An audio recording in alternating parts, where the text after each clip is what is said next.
అందరికీ ముందుగా అయితే నా ఛానల్ని సబ్స్క్రైబ్ చేసుకోండి. ఈరోజు నా వీడియో వచ్చేసండి కనకాంబర విత్తనాలు అయితే చూపిస్తానండి. ఇవి వచ్చేసి మా పూల మొక్కలండి. మాదైతే పల్లెటూరు. మేమైతే ఈరోజు కనకాంబర విత్తనాలు అయితే బాగా ఎండను అని చెప్పేసి నేనైతే ఈరోజు కోస్తున్నానండి. మనం కోసుకుని కూడా ఎండలో అయితే పెట్టుకోవచ్చండి. మేమైతే ఇలా చేస్తాము. ఇప్పుడైతే కోసుకుంటున్నామండి.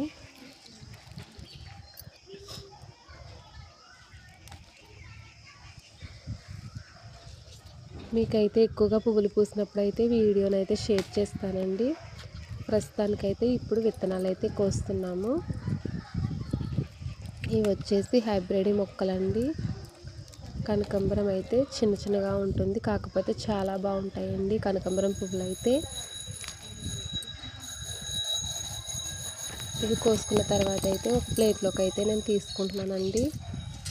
ప్లేట్లో తీసుకుని ఇవైతే కొద్ది రోజులు ఎండలో పెడితేనండి అవి విత్తనాలు ఉంటాయి కదండి, అవి లోపల ఎండకి విత్తనాలు అయితే బాగా రెడీ అవుతాయండి.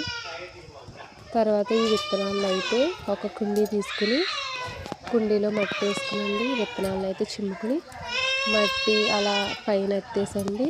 అలా మనం డైలీ వాటర్ చిమ్ముకుంటూ ఉంటే ఒక 15 రోజులకి అలాగైతే మొక్కలైతే వస్తాయండి. మేమైతే ఇవైతే నేల మీద వేసాము. మనం కుండీలో వేసుకున్న తర్వాత అవి కొంచెం వేసిన తర్వాత అయితే నేల మీద అయితే వేసుకోవచ్చండి. ఫస్ట్ మనం కుండీలో వేసుకుంటే తర్వాత నేల మీద అయితే వేసుకోవచ్చు.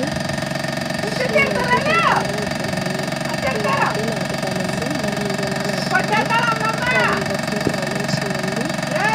అలాగే ప్రతి ఒక్కరు కూడా స్కిప్ చేయకుండా మా వీడియోని అయితే చూడండి. మీరు లైక్ చేయడం వల్ల మా వీడియో అయితే